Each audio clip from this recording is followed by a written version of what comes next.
r/ProRevenge. That's not your car, lady. So this happened around 2008. My buddy Brock had gotten out of the military after 10 years. He'd started in the Marines but transitioned into the Army for the last 4 years before buying a house in Texas. When he got out, he did a variety of jobs before landing a gig with a repo service. He worked there for a year and had a lot of wild stories, but this one sticks out the most as he helped a fellow soldier get revenge on an evil ex. Brock was at the office speaking with his manager, whom I'll refer to as Karen. Now, this particular Karen had a lot of Karen-like qualities but was a force for good, if you can believe that. While they were talking, they see a young man enter the office. They immediately noticed he had 2 black eyes and an arm was in a sling. The young man, whose name I unfortunately never learned but I'll call Ben, asked how hard it would be for them to help repossess his car. Karen called her daughter in, Karen Jr., and had her pour Ben a cup of coffee. Karen then asked Ben to tell her a story. Ben began with telling her that he had just returned from a deployment. He had been dating a local girl that lived outside of the famous Fort Hood, not a good idea BTW, before the deployment. Thanks to a previous deployment, he had managed to get himself a used black Dodge Charger, which was his baby. He further explained that shortly after buying the car he had met the local girl, who for the sake of the story I'll call Morgan. Morgan was always asking to drive his car, but he would always decline. When he was getting ready for his deployment, Morgan repeatedly asked if she could borrow the car, but he kept saying no. After much needling, he relented, but on the condition that she take care of his apartment until he comes back from rest and relaxation leave. She agreed. Ben left for his deployment while Morgan took care of his place. When Ben came back for leave, he found his apartment immaculate. He pulled his car from storage, drove to Morgan's. He spent a few days with her before handing her the keys and heading to his home state to visit family before returning to his deployment. He returned again from his deployment and found nothing but trouble. When he walked into his apartment, he found a layer of dust on just about every surface. It was almost like no one had been there in months. When he checked his bedroom, he'd found his room had been torn apart, all of his drawers had been searched and upturned. He tried to call Morgan but never received an answer. He located his safe, which was hidden, and found it hadn't been touched. He then grabbed his spare key from the safe, called a buddy of his, and they went to Morgan's. As they pulled up to Morgan's, he saw a car there that he initially didn't recognize, but as they got closer he realized it was his baby. Morgan had the car painted hot pink and put 24-inch spinners on it. He tried the key just to make sure, and the lights flickered as it unlocked.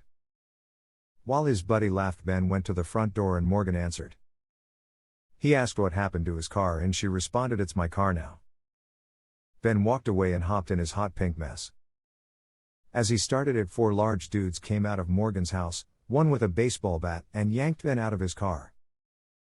They proceeded to beat the crap out of him in the driveway before his friend intervened, pulling his conceal and carry pistol on the group.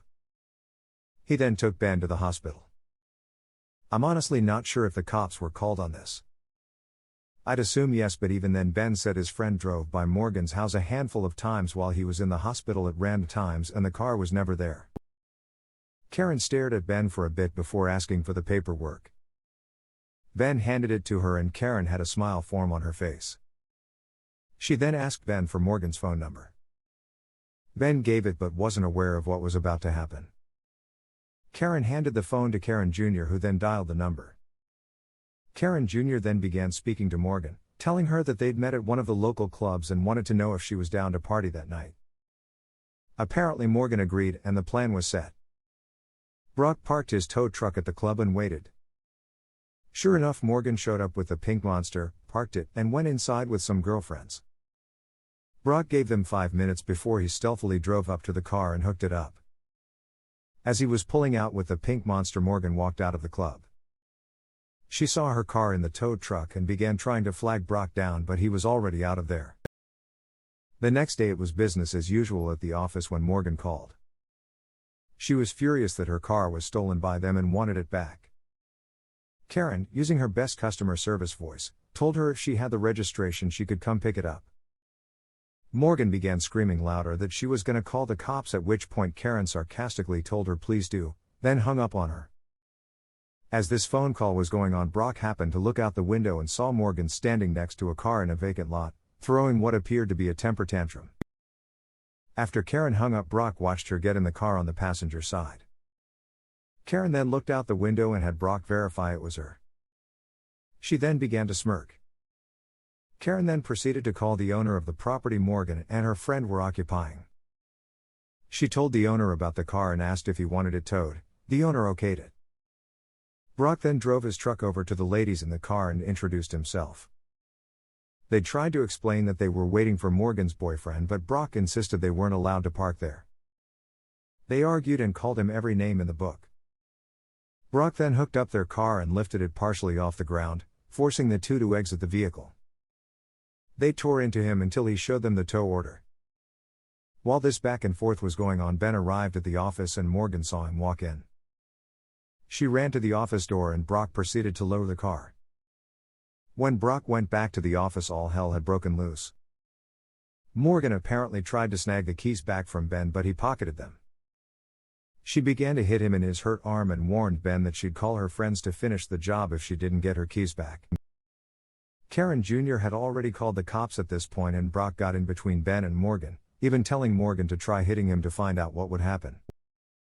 Morgan then tried to play the pity card and said she only wanted the keys to get her laptop out for school. Karen asked Ben to hand the keys over to Brock so he could grab the laptop. Brock retrieved the laptop from the car and as he was handing it over, she rushed to aggressively grab it but knocked it from Brock's hands. Completely furious at this point, Morgan accused Brock of dropping the computer on purpose and threatened to sue. The cops then arrived and Morgan began her sob story again, telling the police that they stole her car. The police questioned Karen and Karen gave her casual smirk while asking if they wanted to see the security videos. The police watched and listened as Morgan punched Ben several times and heard the threats she made about sending her friends after him.